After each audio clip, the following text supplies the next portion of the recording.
কেমন আছো? সবাই নিশ্চয়ই ভালো আছো। আমার না এখন যত এইজ হয়ে যাচ্ছে, এখন শুধু আগের কথাগুলি মনে পড়ে। খুব মনে পড়ে আগের কথা। আগে কিভাবে ছিলাম, কিভাবে থাকতাম, সব মনে পড়ে। আমি ভগবানকে সবসময় জানি যে ভগবানের উপরেই সব কিছু আমরা নির্ভরশীল। ভগবান আমাদেরকে যেভাবে চালাচ্ছে আমরা সেভাবেই চলছি। আমার জীবনে একটা ঘটনা ভগবান আমাকে দেখিয়েছে। সেটা হলো, একবার আমার হাজব্যান্ড কুমারঘাটে পুলিশ অফিসার ওসি ছিল, ওখানে কাজ করতো। তারপর হাজব্যান্ড একদিন গাড়ি নিয়ে একটা জায়গায় যাচ্ছিল। রাস্তার মধ্যে হঠাৎ করে একটা গরুকে সাইড দিতে গিয়ে হাজব্যান্ড একদম গাড়ি সহ নিচে চলে যায়।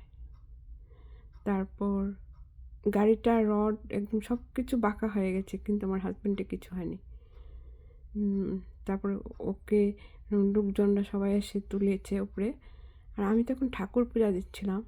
হঠাৎ করে আমার শরীরটা কেমন করে উঠলো, একদম মনে হলো কি জানি একটা বিপদ ঘটে গেছে। তারপর ঠাকুর, আমার গুরুদেব হলেন রাম ঠাকুর, ওনার দিকে তাকিয়ে আছি, দেখি উনি আমার কাছ থেকে একটা খারাপ, কি বলবো, এটা তো আমি নিজের চোখে দেখেছি। ওনার ফটোটা একদম আলোকিত হয়ে গেছে। উনি তার ভক্তদের কিভাবে সাহায্য করে, ভক্তদেরকে ভালোবাসেন। ওনার নিজে কষ্ট পেয়েছেন কিন্তু ভক্তকে রক্ষা করেছেন। আমার হাজব্যান্ড যখন বাড়িতে আসলো, তখন সবাই বলল যে ওনার কিছু হয়নি, মাথায় একটু চোট পেয়েছে, তার জন্য হসপিটালে যেতে হবে।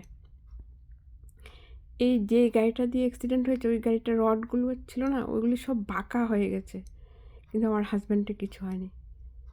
তো এটা তো অলৌকিক শক্তি ছাড়া আর কি। ভগবান আছে, সবাই বিশ্বাস করতে পারে না, কিন্তু ভগবানই আমাদেরকে চালাচ্ছে। ভগবান আমাদেরকে যেভাবে চালাচ্ছে আমরা সেভাবেই চলছি, কিন্তু আমরা বুঝতে পারি না এগুলোকে। আমাদের মনের মধ্যে সবসময় সবাই বলে না ভগবানকে দেখে না, ভগবান কোথায়, কিন্তু ভগবানই সব কিছু। এই পৃথিবীটা ভগবানই তৈরি করেছে, ভগবানই চালাচ্ছে, আমরা শুধু উপলক্ষ।